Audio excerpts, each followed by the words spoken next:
I've been trying all the afternoon to get a minute alone with you, my girl. Why, what fashion is that of wearing your sleeve, child? My own fashion. Indeed. If the mistress catches you, she'll talk to you. Is that any reason why you should take it on yourself to talk to me? Come, don't be so contrary with me. I have some good news for you. See? 20 labours. Sergius gave me that. Out of pure swagger. Fool and his money soon parted. And there, 10 labours more. The Swiss gave me that for backing up the mistress's and Raina's lies about him. He's no fool, he isn't. You should have heard old Catherine downstairs, as polite as you please to me, telling me not to mind the Major being a little impatient, as they knew what a good servant I was, after making a fool and a liar of me before them all. The 20 shall go to our savings, and you shall have the 10 to spend, if you'll only talk to me so as to remind me that I'm a human being. I get tired of being a servant occasionally. Yes. Sell your manhood for 30 labours and buy me for 10. Keep your money. You were born to be a servant. I was not.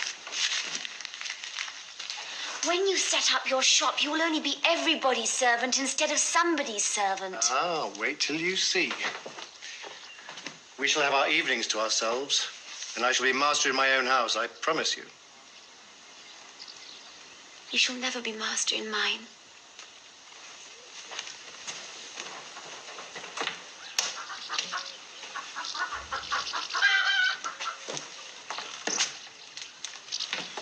You have a great ambition in you, Luca.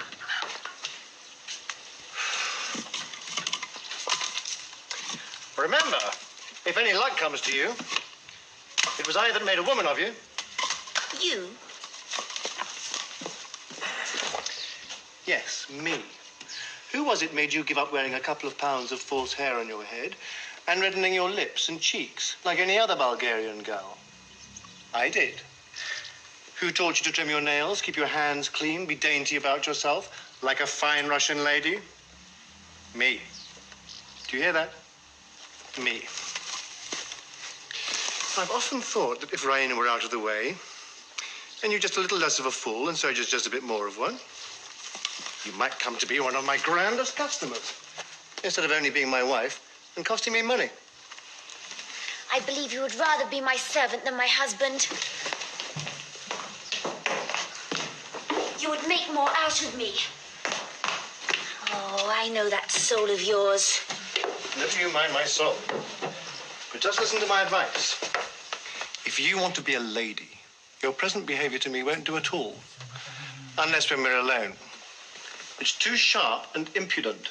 And impudence is a sort of familiarity. It shows affection for me.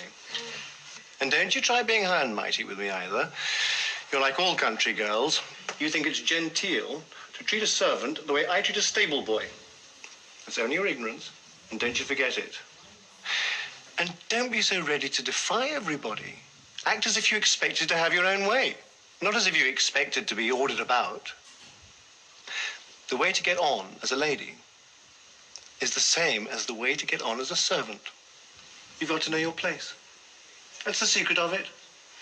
And you may depend on me to know my place if you get promoted. Think it over, my girl. I'll stand by you. One servant should always stand by another. Oh, I must behave in my own way. You take all the courage out of me with your cold-blooded wisdom.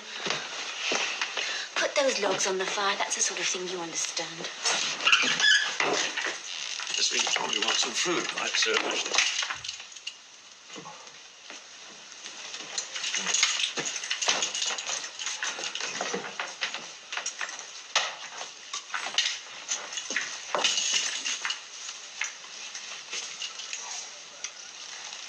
I'm not in the way of your work, I hope. Oh, no, sir. Thank you kindly. I was only speaking to this foolish girl about her habit of running up here to the library whenever she gets the chance to look at the books. It's the worst of her education, sir. It gives her habits above her station. Make that table tidy, Luca, for the Major.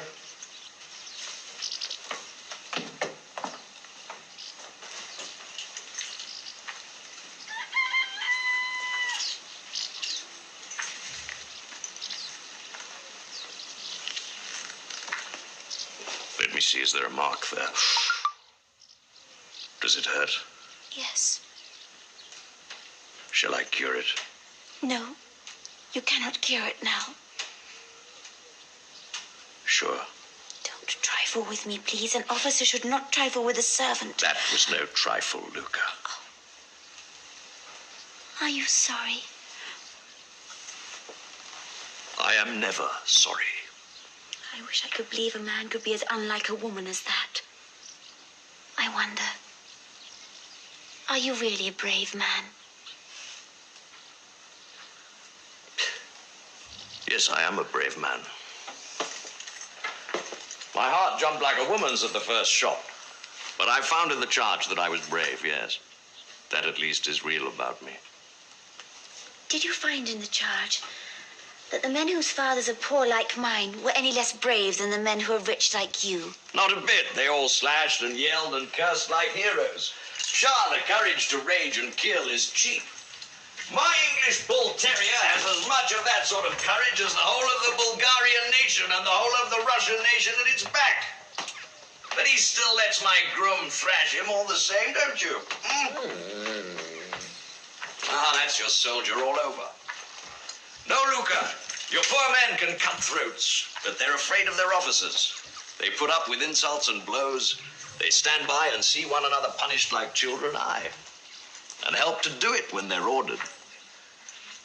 And the officers, well, I'm an officer.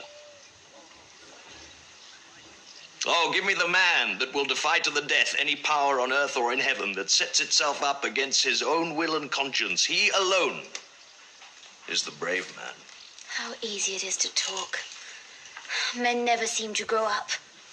They all have schoolboys' ideas.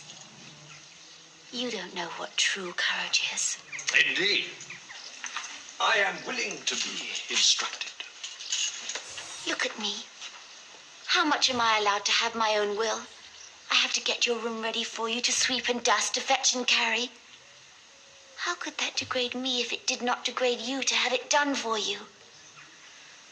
But if I were Empress of Russia, above everyone in the world, then, though according to you I could show no courage at all, you should see.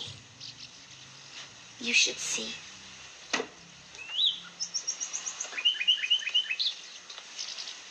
What would you do, most noble Empress?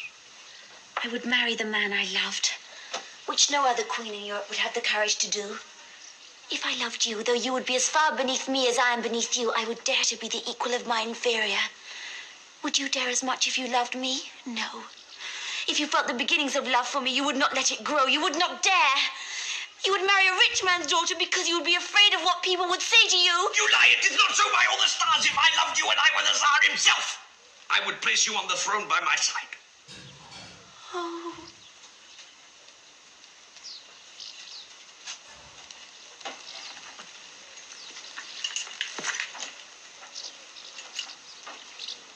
You know that I love another woman.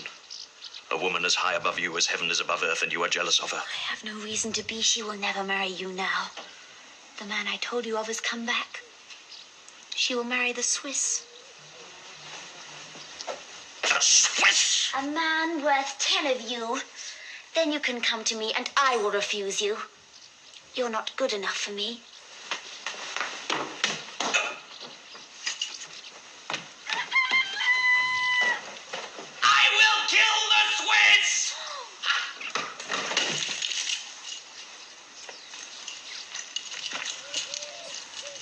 And afterwards I will do as I please with you.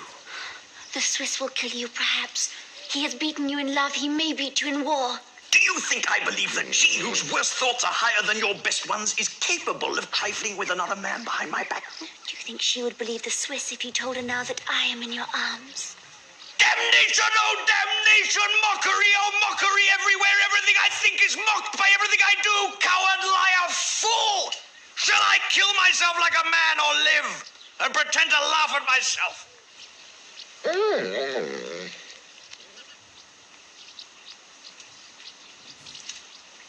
Luca, remember you belong to me. What does that mean? An insult? It means that you love me. And I have had you here in my arms, and perhaps will have you there again, whether that is an insult. I neither know nor care. Take it as you please. But I will not be a coward and a trifler. If I choose to love you, I dare marry you in spite of all Bulgaria. If these hands ever touch you again, they shall touch my affianced bride. Oh. We shall see whether you dare keep your word. And take care. I will not wait long. Yes, we shall see. And you will await my pleasure